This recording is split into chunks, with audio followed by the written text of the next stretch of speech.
Somewhere on the other side of the next rise was the group she sought, and more than anything, she wanted to figure out what she was up against. Until recently, most Kandran had wandered as singles or groups of no more than 3. Though the infection took away many of their inhibitions and they lacked real emotions, they did seem able to manage themselves without sorcerers guiding them.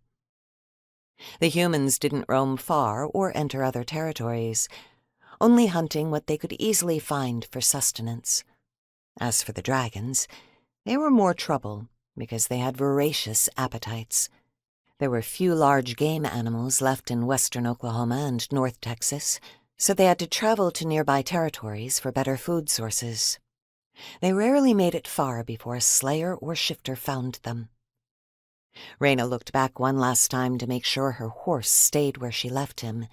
He was gnawing on some grass, though he had one eye on her. She appreciated that. Though she often felt lonely, at least Onyx gave her some companionship, and he genuinely cared about her.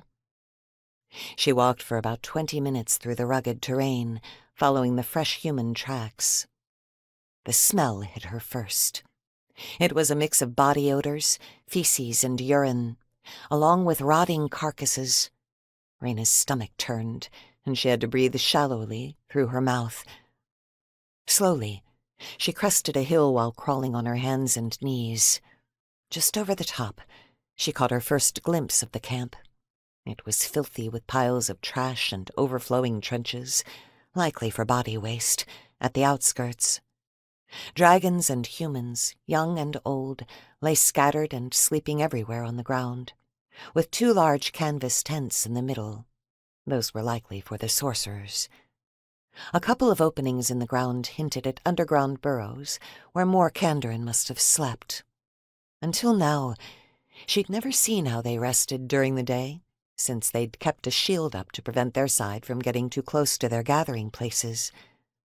So far, Rayna hadn't run into any sorcerers since the war to see if they were infected as well, though many believed it was possible.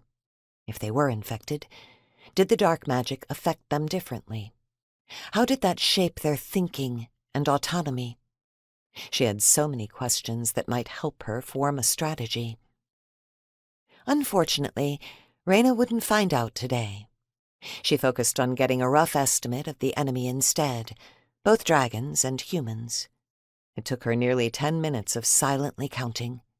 She estimated 125 people and over 70 dragons above ground, though some were curled so close together it made it difficult to be sure. The tents were large enough to hold 8 to 10 people each. There was no way to tell how many slept in those or the underground burrows, but she wouldn't stick around until they woke to find out. Carefully backing away, she crept down the hill and then sped up to return to Onyx. Rayna's heart thudded in her chest the whole way, knowing if even one of them saw her, they'd kill her,